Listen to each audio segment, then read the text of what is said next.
Hello students, welcome to global online. This is Ankita Sood. Paper one के final revision के लिए communication unit के most important and expected questions की series आज मैं आपके लिए लेकर आई हूँ। ये सवाल स्टूडेंट्स आपको अपकमिंग एग्जाम में जरूर एज इट इज देखने को मिल सकते हैं, इसीलिए ये बहुत जरूरी है कि हर क्वेश्चन के साथ जो मैं आपको आंसर और एक्सप्लेनेशन बताऊंगी उसको आप सभी ध्यान से सुनिए, ताकि इजीली एग्जामिनेशन में करेक्ट आंसर्स को आइडेंटिफाई किया जा सके। स्टूडेंट्स, पेपर वन में आप सबको हेल्प करने के लिए एक कंप्लीट कोर्स में लेकर आई हूँ, जिसमें अगले 30 दिन के अंदर आपको रोज 2 से 3 लाइव लेक्चर्स के साथ पेपर से पहले 100% सिलेबस तो कवर करवाया ही जाएगा। साथ ही आपकी रिवीजन के लिए full syllabus MCQs and PYQs भी दिए जाएंगे, जिसमें कि आपको कुछ ऐसे ट्रिक्स बताऊंगी जिससे इजीली करेक्ट आंसर को पेपर में आइडेंटिफाई किया जा सकता है। फाइनल प्रिपरेशन के लिए अपडेटेड मॉक टेस्ट है and 5000 plus MCQ question bank है, जो कि एक्सप्लेनेशन के साथ आपको मिलेगा। एंड यकीन रखिए कि इसमें से एज इट इज सवाल पेपर में आपको देखने को मिल सकते हैं। लिमिटेड पीरियड के लिए ये डिस्काउंट आपको दिया जा रहा है। इसके लिए आपको गिवन नंबर्स पर व्हाट्सएप के थ्रू कॉल या मैसेज करके पूरी जानकारी लेनी है। साथ ही स्टूडेंट्स, फ्री वीडियोस और मॉक टेस्ट के लिए ग्लोबल ऑनलाइन ऐप को डाउनलोड कीजिए। स्टोर सेक्शन पर सर्च बार में आपको लिखना है कोर्स का नाम। कंटेंट पर जाते ही आप देखोगे कि यूनिट वाइज फोल्डर्स हैं, जिससे कि आप कभी भी किसी भी यूनिट से अपनी रिवीजन को स्टार्ट कर सकते हो। आपके स्टेट के अलावा अदर स्टेट्स के पीवाईक्यूज भी हम आपको देते हैं प्रैक्टिस के लिए, ताकि आपको अपकमिंग एग्जामिनेशन के लिए एक आइडिया मिल जाए कि किस लेवल के सवाल पूछे जा रहे हैं। तो ये एक ऐसा कोर्स है जो डेफिनेटली स्टूडेंट्स आपको एग्जाम क्वालिफाई करने में हेल्प करेगा। सो कम्युनिकेशन सेक्शन में सबसे पहला क्वेश्चन है, a teacher decides to form 6 groups of students and assign a sub theme to each group for discussion and reporting. So देखो, टीचर ने क्या किया, पूरे क्लास में जितने भी बच्चे हैं उनके 6 ग्रुप्स बना दिए एंड हर एक ग्रुप को एक सब थीम, एक अलग से कोई थीम दे दी, जिसके ऊपर उनको कहा गया कि वो चर्चा और रिपोर्टिंग करेंगे। So which kind of communication model will best describe his or her strategy in this regard.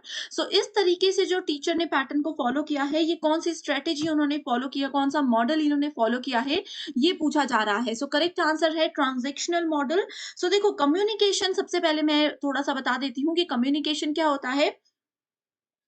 Information एक पर्सन अगर दूसरे पर्सन को शेयर करता है, कोई भी डेटा शेयर करता है, उसको कम्युनिकेशन बोलते हैं। इसमें आप आइडियाज भी शेयर करते हो और सामने वाला जब उस चीज को अच्छे से समझ जाता है, उस चीज को अच्छे से रिसीव कर लेता है, तो ही कम्युनिकेशन को सक्सेसफुल माना जाता है। ओके, सो यहाँ पर जैसे ट्रांजेक्शनल मॉडल की बात करें, सो ये कम्युनिकेशन का एक ऐसा मॉडल होता है जहां पर जितने भी लोग होंगे उस पर्टिकुलर ग्रुप में, वो सब पूरे तरीके से उसमें पार्टिसिपेट करते हैं, इंफॉर्मेशन को रिसीव भी करते हैं, इंफॉर्मेशन को सेंड भी करते हैं। ठीक है, जो भी मैसेज होता है उसको बोलते भी हैं, रिसीव भी करते हैं। ठीक है, अपनी अपनी बारी जब जिसकी आएगी वो उस अकॉर्डिंग वहां पर काम करते हैं। सो जैसे ट्रांजेक्शनल मॉडल की बात की, एक ग्रुप में मान लीजिए 3 बच्चे हैं, हर एक ग्रुप में जो भी स्टूडेंट है वो मैसेज को रिसीव भी कर रहे हैं और मैसेज को सेंड भी कर रहे हैं, समझ भी रहे हैं। ठीक है, इस मॉडल में क्या होता है, कम्युनिकेशन हमेशा डायनामिक होती है। डायनामिक का मतलब हिंदी मीडियम स्टूडेंट्स क्या होता है, ये होता है चेंजेबल, यानी कि समय के साथ साथ जो बातचीत का तरीका है, जो मेथड है, वो बदलते रहते हैं। इसका एक बेस्ट मेथड होता है ग्रुप डिस्कशन, जैसे कि यहाँ पर बोला गया है। रिपोर्टिंग भी एक इसका एग्जाम्पल है। ठीक है, एंड ये बेसिकली कहाँ पर यूज होता है, इंटरपर्सनल कम्युनिकेशन के केस में यूज किया जाता है। ओके, इसके बाद अगर हम लोग ट्रांजेक्शनल के बाद इंटरेक्शनल मॉडल की अगर बात करें, इंटरेक्शनल इसको कवरेज, सॉरी, कन्वर्जेंस मॉडल भी बोला जाता है। कन्वर्जेंस मॉडल भी इसको बोला जाता है। ये ट्रांजेक्शनल मॉडल की तरह ही काफी होता है और दोनों ही क्या होते हैं, दोनों ही ये टू वे कम्युनिकेशन के प्रोसेस होते हैं। टू वे प्रोसेस मतलब यहाँ से अगर पर्सन ए मैसेज भेजता है तो इमीडिएटली वहां से पर्सन बी भी रिप्लाई कर सकता है, फीडबैक दे सकता है। ठीक है, सो तीसरा आ जाता है हॉरिजॉन्टल मॉडल।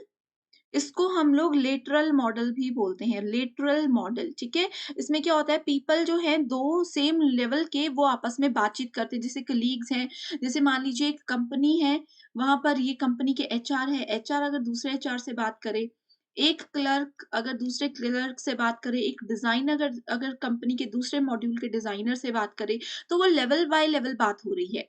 ठीक है, तो ये क्या हो गया, हॉरिजॉन्टल हो गया। जैसे 9th स्टैंडर्ड का ए सेक्शन का बच्चा 9th स्टैंडर्ड के बी सेक्शन के बच्चे से बात करे तो वो हॉरिजॉन्टल है। वहीं अगर 9th स्टैंडर्ड में ए सेक्शन का बच्चा 12th स्टैंडर्ड के बी सेक्शन या ए सेक्शन के बच्चे से बात करे तो वो ऊपर लेवल पे चला गया, तो वो होता है वर्टिकल कम्युनिकेशन। यहाँ पर हॉरिजॉन्टल कम्युनिकेशन की बात की गई है। लीनियर कम्युनिकेशन लास्ट है। रैखिक मॉडल क्या होता है, ये होता है आपके पास वन वे कम्युनिकेशन, सिर्फ एक ही तरीके से मैसेज आएगा। जैसे टीवी में हम न्यूज सुनते हैं, रेडियो हम सुनते हैं, ये सब लीनियर मॉडल के ही एग्जांपल हैं। सो फर्स्ट क्वेश्चन था इसलिए मैंने डिटेल में बता दिया, आगे आगे आने वाले क्वेश्चंस आपके लिए बहुत इजी हो जाएंगे। ठीक है, नेक्स्ट क्वेश्चन है which decision making style is considered for making short term decision. तो शॉर्ट टर्म डिसीजन क्या होते हैं, अल्पकालिक निर्णय ये होते हैं कि जो थोड़े से टाइम के लिए इमीडिएटली हम लोगों को लेने हो। सो उसके लिए बेस्ट स्टाइल होता है डायरेक्टिव स्टाइल। ठीक है, ये क्या होता है, ये वर्बल कम्युनिकेशन के अंदर आता है। अब मैंने आप लोगों को एक और होमवर्क क्वेश्चन दे दिया, वो ये है कि वर्बल कम्युनिकेशन क्या होता है मुझे बताइए। मैं बहुत बार डिस्कस कर चुकी हूँ, अगर आप लोगों ने वो लेक्चर्स नहीं देखे हैं ना तो आप मुझे कमेंट करके बता सकते हो, मैं आप लोगों के साथ उसका लिंक अलग से शेयर कर दूंगी। ठीक है, चैट बॉक्स में, कॉमेंट बॉक्स में शेयर कर दूंगी। ओके, सो डायरेक्टिव जो है एक वर्बल कम्युनिकेशन का टाइप होता है। ये थोड़ा-सा लॉजिकल डिसीजन मेकिंग का प्रोसेस होता है। इसमें क्या होता है कि एकदम से डिसीजन लेना पड़ जाता है ना जब, तो इसको हम यूज़ कर सकते हैं। ठीक है? It effectively make a choice, एकदम से चॉइस लेते हैं और वो भी इफेक्टिव होती है। There style is valuable for making short term decision. ये कभी भी शॉर्ट टर्म की बात करें तो यही बेस्ट होता है। ठीक है? शॉर्ट टर्म डिसीजंस होते हैं जहाँ पर हम किसी भी डिसीजन को फोकस करके उसको यूज करते हैं, बेस्ट यूज ऑफ रिसोर्सेज, जो भी रिसोर्सेज है उसको बेस्ट यूज यहाँ पर किया जाता है। अगला क्वेश्चन है find out the actual process of human communication in sequential process. So जब भी मानव संचार होता है, यानी कि एक व्यक्ति जब दूसरे व्यक्ति से बात करते हैं तो कौन से स्टेप्स और सीक्वेंस को वो फॉलो करते हैं, तो वो फॉलो करते हैं सिलेक्शन। पहले तो आता है सिलेक्शन में, मतलब वो टॉपिक को या फिर जिस बारे में बात करना है, जिस बारे में कम्युनिकेट करना है उसको सेलेक्ट करेंगे। फिर वो क्या करेंगे, उस चीज को अच्छे से ऑर्गेनाइज करेंगे, फिर उसका एक मीनिंग जनरेट करेंगे, मीनिंग क्रिएट करेंगे एंड देन परसेप्शन, फिर उसको क्या कर देंगे, भेज देंगे वहां पर, और उसको उसकी धारणा वहां पर बनाई जाती है। ओके, इसी क्वेश्चन को ना थोड़ा सा घुमा करके भी पूछा गया था इंक्रिप्शन और डिक्रिप्शन के फॉर्मेट में। अगर आप लोगों ने वो वीडियो देखी है तो ठीक है, नहीं तो मुझे ना कमेंट करके बताइए कि इंक्रिप्शन और डिक्रिप्शन वाली वीडियो का लिंक मैं आपको दे दूं। Next question is in the communication process when the sender and the receiver interchange in their roles in respect of sending and receiving message, it is called what? So जब भी देखो बातचीत हो रही होती है दो लोगों के बीच में, ए जो है वो बात सुनाने वाले हैं, यानी कि वो इंफॉर्मेशन सेंडर हैं, और बी क्या है, बी है रिसीवर। ठीक है, सो कम्युनिकेशन प्रोसेस में जब सेंडर और रिसीवर एक दूसरे का रोल बदल लेते हैं, यानी कि अब अब क्या हो गया इसमें, अब ए जो है वो रिसीवर बन गए हैं और बी जो है वो सेंडर बन गए हैं। ठीक है, सो उसमें क्या बोला जाता है, उस मॉडल को क्या बोला जाता है, उसको क्या बोला जाता है, वो होता है ट्रांजैक्शनल मॉडल। सो ट्रांजैक्शनल मॉडल जैसे मैं बताया, दोनों ही कम्युनिकेट कर सकते हैं। ए ने बी को कुछ मैसेज दिया, कुछ बात बताई, बी ने उसके रिप्लाई में कुछ और बोल दिया। तो जब ए सेंडर था, बी रिसीवर था, थोड़ी देर बाद बी क्या हो गया, सेंडर हो गया, और ए ने बात सुनी यानी कि वो रिसीवर हो गए, तो वो ट्रांजैक्शनल मॉडल होता है। ओके, फीडबैक इसमें हमेशा यूज होता है।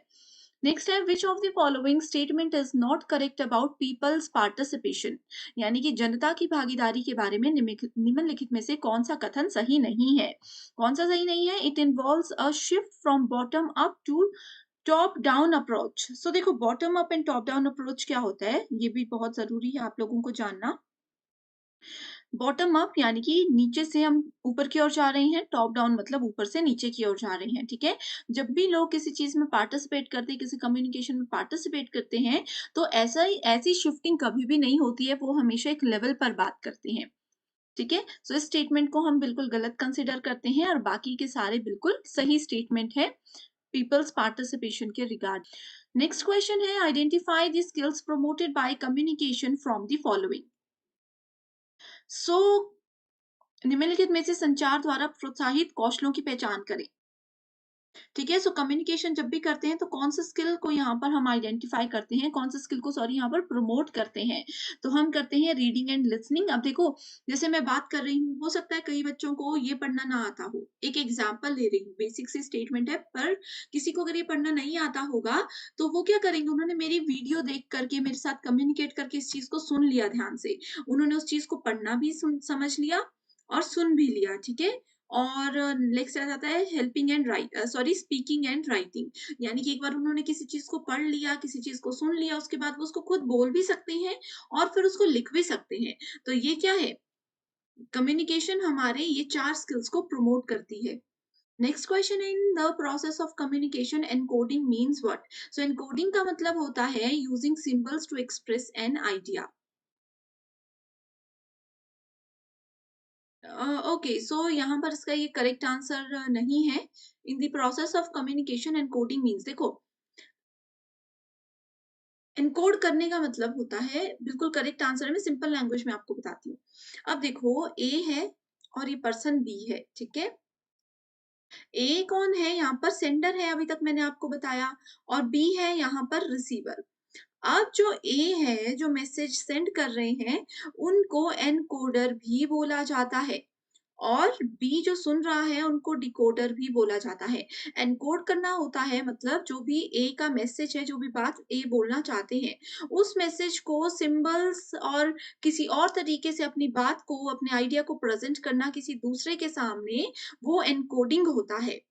डिकोडिंग क्या होता है, किसी ने अगर इमेजेस या किसी और तरीके की मदद से आप तक कोई मैसेज पहुंचाया और आप उसको समझ भी पा रहे हो, यानी कि आपने उसके कोड को डिकोड कर दिया।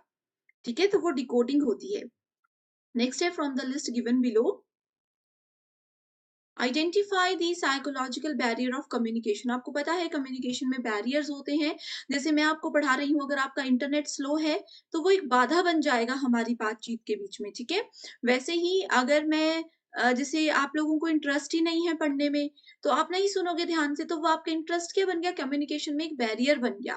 वैसे ही यहाँ पर बात की गई है साइकोलॉजिकल बैरियर्स की, मनोवैज्ञानिक बाधाओं के बारे में। सो मनोवैज्ञानिक बाधा आती है, एक तो आ जाता है पूर्वाग्रह, अरुचि, असावधानी। ठीक है। साइकोलॉजिकल यानी कि किसी बंदे के, किसी पर्सन के दिमाग से रिलेटेड हम बात कर रहे हैं। ठीक है। अब देखो, किसी पर्सन को अगर, जैसे आप ही की बात करें, आपको इंटरेस्ट ही नहीं है क्लास में सुनने का, या फिर मुझे मेरी बात करें, मुझे इंटरेस्ट ही नहीं है पढ़ाने में, ना मुझे खुद आ रहा है, ना मैं आपको अच्छे से पढ़ा रही हूँ, तो वो डिसइंटरेस्ट हो गया, अरुचि हो गई। ठीक है। इनअटेंशन यानी कि अगर आप बच्चे ध्यान ही नहीं दे रहे हो, तो वो भी साइकोलॉजिकल बैरियर है। या फिर मैं अगर ध्यान नहीं दे रही हूँ, मान लीजिए कि ये हमारा लाइव सेशन है या फिर ऑफलाइन सेशन है, क्लासरूम में पढ़ रहे हैं, बच्चे मुझसे कुछ पूछ रहे हैं या बच्चों के रिजल्ट पे मैं ध्यान ही नहीं दे रही हूँ, तो वो कम्युनिकेशन में साइकोलॉजिकल बैरियर्स होते हैं।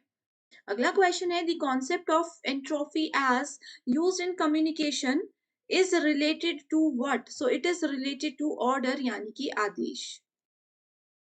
अगला क्वेश्चन है, differentiation between acceptance and non acceptance of certain stimuli in classroom communication is the basis of what? So it is on the basis of selective attention, यानी कि चयनात्मक ध्यान।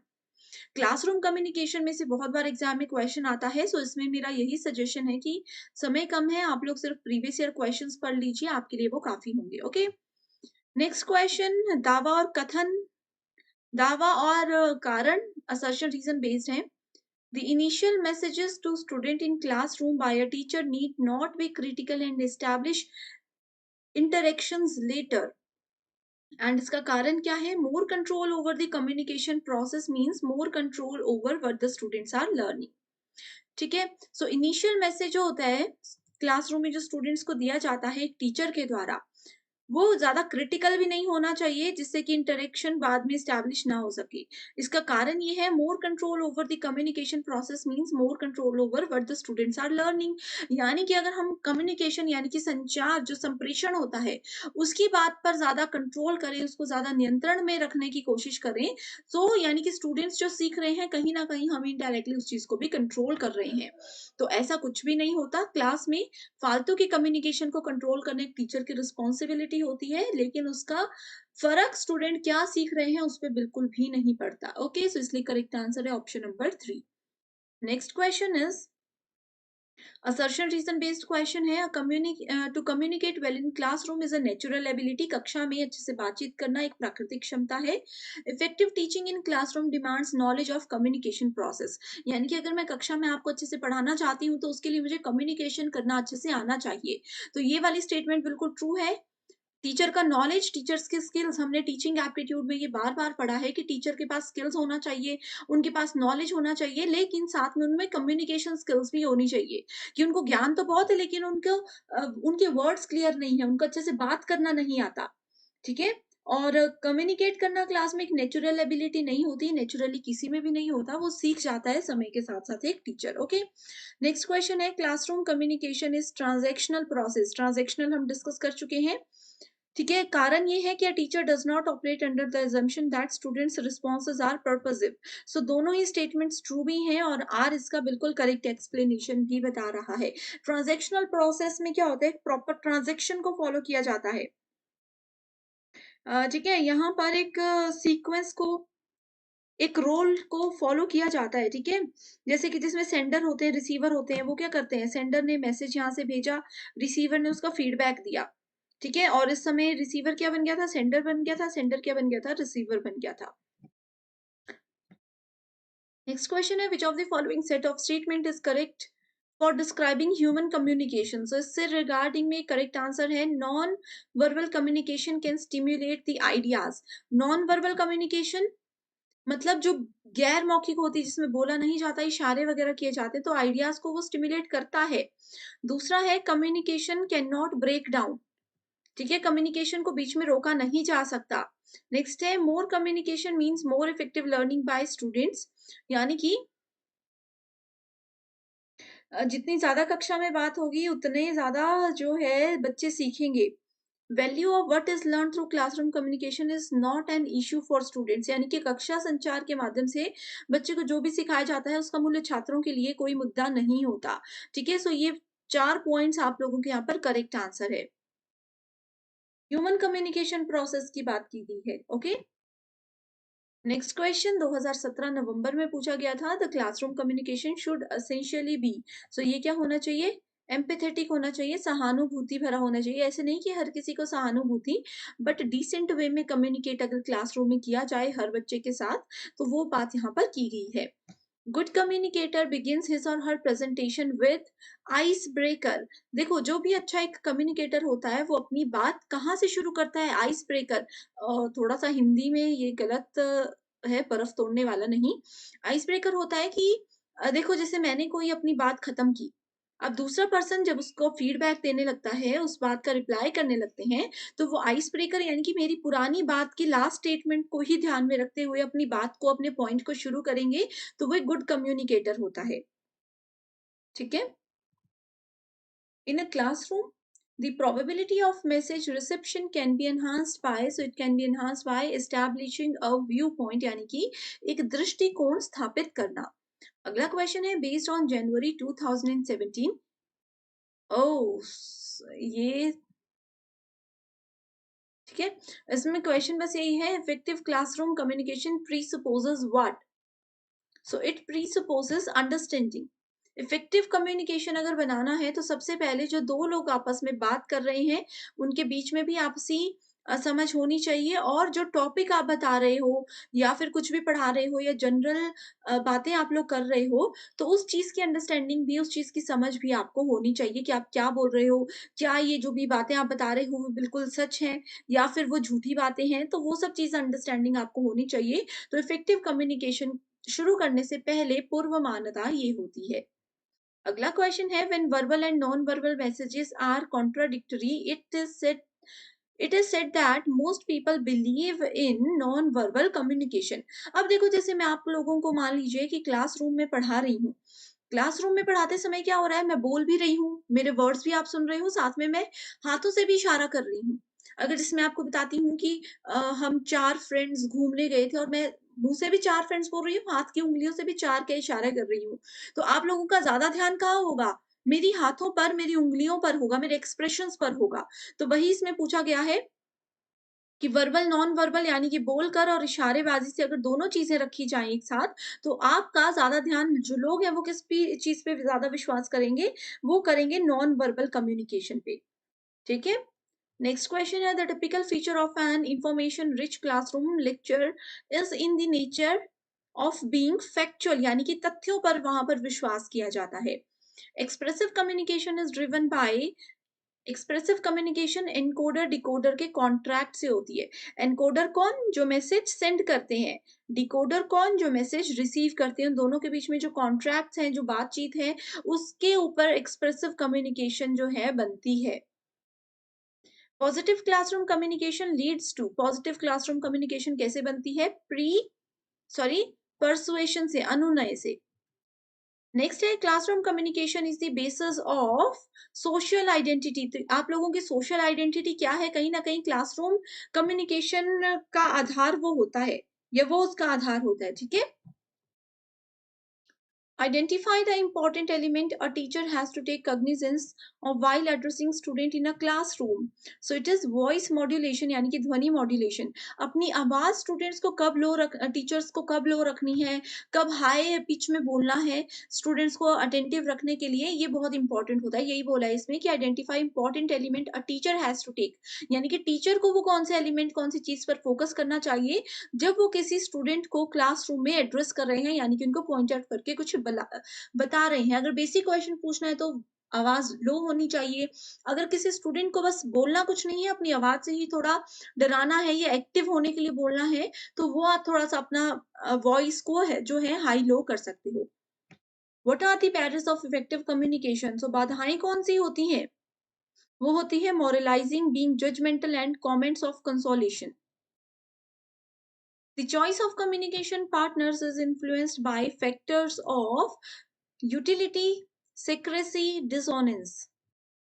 Every communicator has to experience. So हर एक जो संचारक होते हैं उनको क्या अनुभव करना पड़ता है, द इशू ऑफ होमोफिल। तो हमारा पहला क्वेश्चन है, which of the following can be the major communication barriers to online teaching. तो ऑनलाइन टीचिंग, जैसे कि आप अभी मेरा ये लेक्चर देख रहे हो, इसमें सबसे बड़ा एक बैरियर, सबसे बड़ी एक बाधा क्या हो सकती है, टेक्नोलॉजी, लीगैलिटीज, स्टूडेंट्स की कम्युनिटी, कल्चर या फिर जेंडर। तो सबसे पहले तो देखो स्टूडेंट्स, ऑनलाइन टीचिंग की बात कर रहे हैं, तो यहाँ पर आप पहले तो वीडियो को पॉज करके इसको समझ लीजिए खुद से, उसके बाद ही जो डिटेल्ड एक्सप्लेनेशन मैं बता रही हूँ उस पर जाइएगा। ठीक है।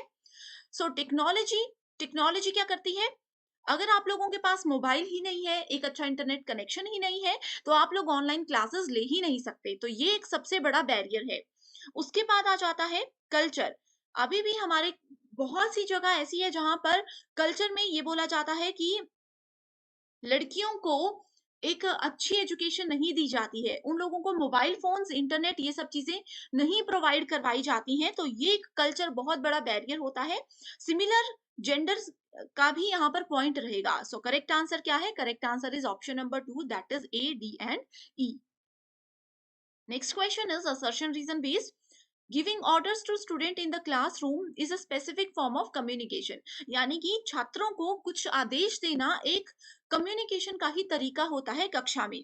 इसका कारण ये है, the manner of orders depends on the cultural background of the student involve, कि किस तरीके से हम उनको ऑर्डर दे रहे हैं वो उनकी कल्चरल बैकग्राउंड पर, जो स्टूडेंट है जिस स्कूल में वो पढ़ रहे हैं उस कल्चरल बैकग्राउंड पर डिपेंड करता है। तो इसमें वीडियो को पॉज कीजिए एंड करेक्ट आंसर मैं बता रही हूँ, that is option number 1, both A and B are true, और आर इसका बिल्कुल सही एक्सप्लेनेशन है।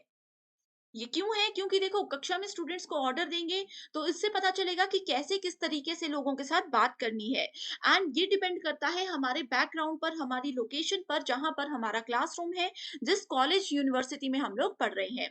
डायरेक्टली बढ़ते हैं अपने अगले क्वेश्चन की ओर।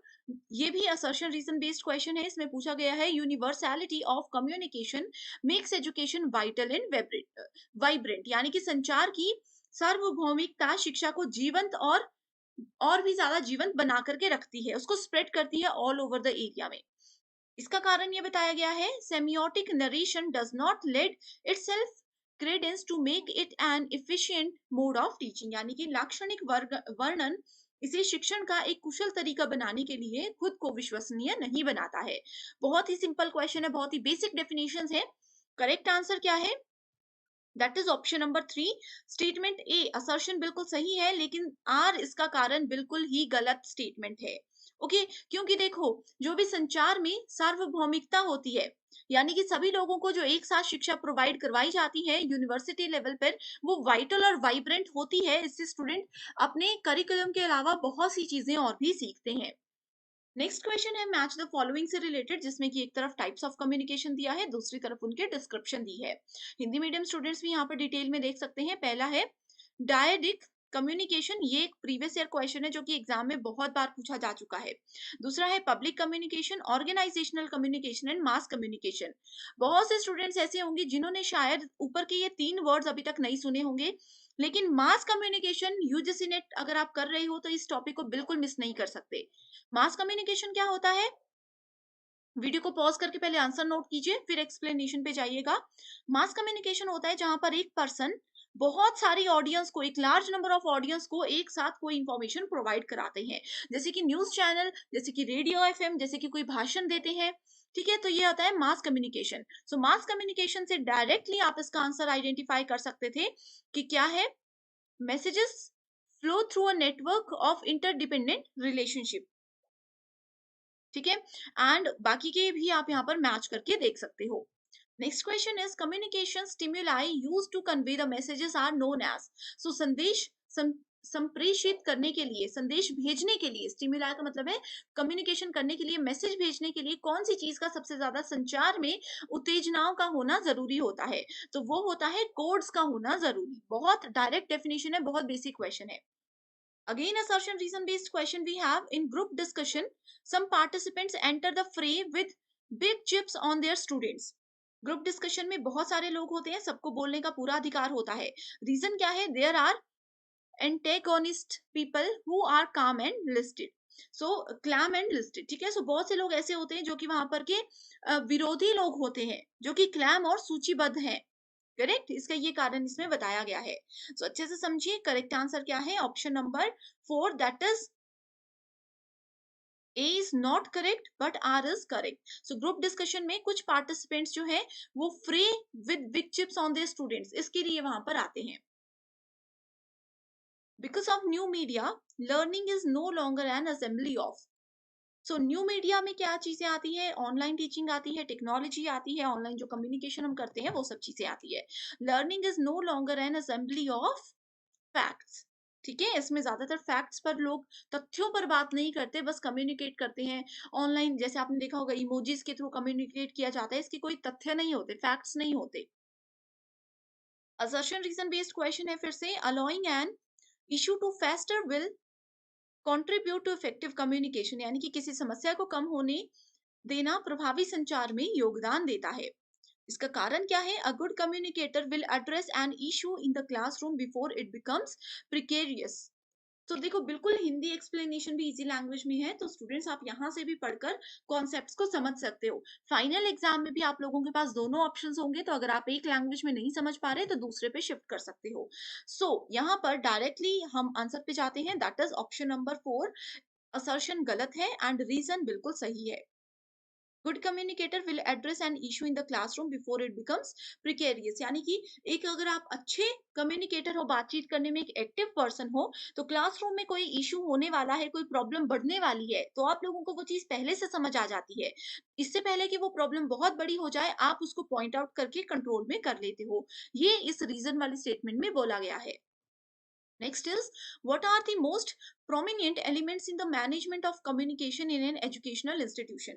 So, जितने भी शैक्षिक संस्थान होते हैं उनमें संचार के प्रबंधन को कौन से तरीकों से, कौन से मुख्य तत्वों से अच्छे से संभाला जा सकता है? अच्छे से क्वेश्चन को पढ़ लीजिए। डायरेक्ट में आंसर बताती हूँ, that is B, D and E only. ठीक है, तो स्ट्रक्चरिंग वर्क रोल, क्या काम हम करने वाले हैं किसी और से, अपने इंस्टीट्यूशन में क्या काम हम लोग करवाने वाले हैं, ये सारी चीजों को ध्यान में रखते हुए इसमें काम किया जाता है। Next we have keep others inform, कि कोई अपडेट अगर हमारे सीनियर लेवल पर हमें बोल रहे हैं या कोई चीजें हम चेंज करना चाहते हैं, तो बाकी सबको भी उसके बारे में अगर हम इन्फॉर्म करते हैं, तो एक प्रॉपर मैनेजमेंट के साथ एजुकेशनल इंस्टीट्यूशन काम करते हैं, guiding others wherever possible.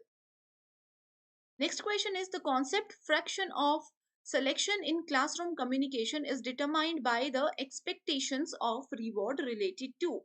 सो कक्षा संचार में चयन का अवधारणा अंश संबंधित इनाम की अपेक्षा से निर्धारित होता है। तो किसकी अपेक्षा से उसको निर्धारित किया जाता है? Efforts needed. तो कितने एफर्ट्स यानी कि कितने प्रयास करने की हमें जरूरत है, इस चीज के बेसिस पर वहां पर। Next question is assertion reason based. Universality of communication makes education. ये स्टूडेंट्स रिपीटेड क्वेश्चन है, इसको आप लोग नोट कर लीजिएगा।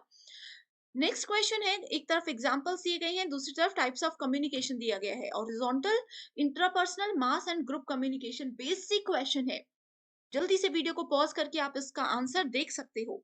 ठीक है, हॉरिजॉन्टल कम्युनिकेशन क्या होता है? Internal conversation with fellow workers. अपने लेवल के लोगों के साथ अगर हम बात कर रहे हैं, जैसे एक डिपार्टमेंट के एचआर दूसरे डिपार्टमेंट के एचआर के साथ बात करते हैं, इस तरह से आप यहाँ पर देख सकते हो। Mass we have already discussed. ठीक है, यहाँ पर फटाफट से आप इसको देख सकते हो, बिल्कुल बेसिक डेफिनेशन है। The chronological sequence in the development of communication system is। So communication अगर हमें करना है तो उसका एक सीक्वेंस होता है, तो वो सीक्वेंस क्या है? इमर्जेंस ऑफ लैंग्वेज, यानी कि हमें पहले भाषा को डिसाइड करना है कि ए और बी अगर बात करना चाहते हैं तो किस लैंग्वेज में बात करेंगे ताकि दोनों को समझ आए। Cave paintings, interpersonal communication, verbal यानी कि बोल करके हम बात करने वाले हैं। Appearance of printing technology, telecommunication system. So correct answer is cave paintings. यानी कि केव पेंटिंग्स का मतलब, यहाँ पे थोड़ा सा हिंदी में प्रॉब्लम है।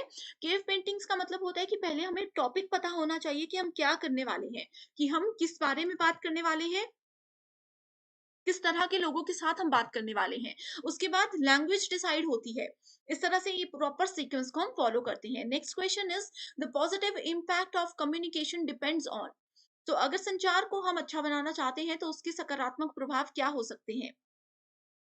तो ये हो सकते हैं प्लानिंग। सबसे पहले अगर हम प्लान करके बातचीत करेंगे तो कभी भी ऐसा नहीं होगा कि हमारी कम्युनिकेशन वेस्ट चली गई, हमने कुछ फालतू बात कर दी। दूसरा है मीडिया सिलेक्शन, यानी कि किस तरीके से हम बात करने वाले हैं। किसी पर्सन के साथ सामने बैठ के बात करेंगे, किसी के साथ मोबाइल फोन पे बात करेंगे, या फिर ऑनलाइन उसको वॉइस मैसेज भेज देंगे, किस तरीके से बात करेंगे। यूज ऑफ लैंग्वेज, यानी कि कौन सी भाषा का प्रयोग हम बातचीत करने में करने वाले हैं। अगर ये तीनों चीजों को आप अच्छे से सेलेक्ट करके किसी के साथ बातचीत करते हो तो आपका कम्युनिकेशन बहुत ही ज्यादा इफेक्टिव माना जाता है। Which of the following factors are important in communication? So संचार में किन चीजों को इंपॉर्टेंट माना जाता है? स्लैंग, यानी कि किस टोन में, किस तरीके से आप बोल रहे हो। कैनिकल एटीट्यूड, यानी कि आपका एटीट्यूड क्या है। कई बार होता है हम बेसिक सी चीजें बोलते हैं लेकिन हमारे बोलने का तरीका ऐसा होता है कि सामने वाला उसको गलत वे में लेकर के चला जाता है। नेक्स्ट इज फ्रेमिंग, कि किस लेवल तक कौन सी बात हमें किसी को बतानी है। कई बार होता है ना, थोड़ी सी बात बतानी होती है लेकिन हम बहुत ज्यादा खुल जाते हैं किसी के सामने, जो नहीं बताना होता वो भी बता देते हैं, वो फ्रेमिंग आता है। प्राइमिंग मतलब कितनी बात को कितने लेवल तक खींचना है, कितना बताना है। इमीडिएसी मतलब तत्कालता, कितनी जल्दी कितने पॉइंट्स को हमें यहाँ पर प्रेजेंट करना है। तो एक कम्युनिकेशन को अच्छा बनाने के लिए कौन सी चीजें इंपॉर्टेंट है? सी, डी एंड ई। ठीक है, अगर हमारी टोन खराब है, हमारे बोलने का तरीका गलत है, तो वो नॉर्मल सी बात में भी लड़ाई बढ़ सकती है। ठीक है, सो इसीलिए ऑप्शन ए और बी को हमने कैंसिल कर दिया है। Next question, types of communication and examples दिए गए हैं। सो बाकी तीन अगर नहीं पता, क्योंकि थोड़ी सी यूनिक लैंग्वेजेस है, यूनिक वर्ड्स हैं, सो आपको नॉन वर्बल पता होगा, जिसमें हम शब्दों का प्रयोग नहीं करते, सिर्फ इशारों से बातें करते हैं। वो इशारे मुंह से भी हो सकते हैं, हाथों से भी हो सकते हैं, बॉडी लैंग्वेज से भी हो सकते हैं। सो इस अकॉर्डिंग करेक्ट आंसर क्या है? करेक्ट आंसर डी के हिसाब से आप देख सकते हो। ट्रैफिक सिग्नल लाइट, ये क्या है? नॉन वर्बल है। ट्रैफिक सिग्नल में कुछ बोला नहीं जाता, सिर्फ रेड लाइट आती है, हम समझ आते हैं कि हमें रुकने के लिए बोला जा रहा है। अगर आपका ये ऑप्शन अगर आपको आता होता तो देखो आप इजीली करेक्ट आंसर को आइडेंटिफाई कर सकते थे। तो स्टूडेंट्स, यूजीसी नेट में यही तरीका है। कई बार बहुत सी टर्म्स ऐसी आती है जो हमने नहीं सुनी, लेकिन एक टर्म ऐसी होती है जो हमें पता होता है, जो कि बेसिक होती है, एंड उसी के बेसिस पे आप क्या कर सकते हो? करेक्ट आंसर को ढूंढ सकते हो। Next is in communication interpretation of the message depends on. अब देखो स्टूडेंट्स, इस क्वेश्चन में जो मैंने आपको ट्रिक्स बताई, अगर आपको ये हेल्पफुल लगी है एंड आप चाहते हो कि इस सीरीज को मैं कंटिन्यू रखूं एंड इसी तरह से स्मार्ट एंड शॉर्ट ट्रिक्स पे अलग से भी एक वीडियो लेकर आऊं, तो आप मुझे कमेंट जरूर कर सकते हो।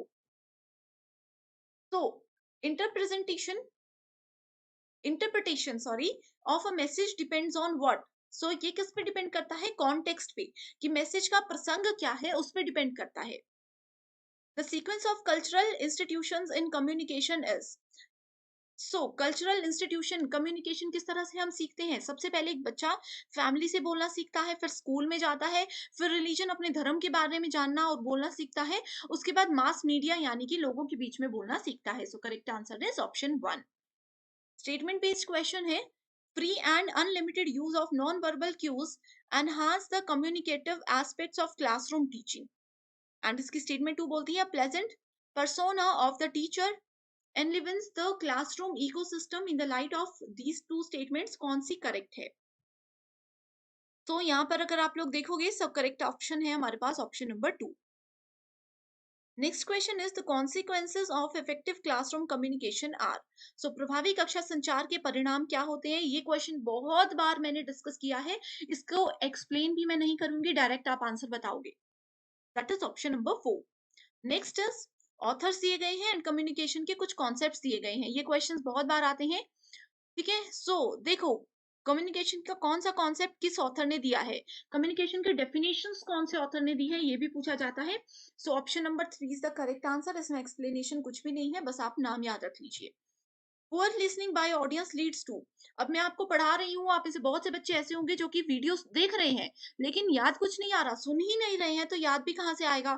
तो इससे क्या हो सकता है? इससे इनएक्यूरेट इन्फरेंस हो सकता है, यानी कि गलत निष्कर्ष निकल सकता है। अब आप लोग सुनोगे ही नहीं क्लास में टीचर क्या बोल रहे हैं, तो आप लोगों के मार्क्स कम आएंगे, मार्क्स कम आएंगे तो आप लोग ब्लेम करोगे अपने एजुकेटर को कि उन्होंने नहीं पढ़ाया, तो ये इनएक्यूरेट इन्फरेंस होता है।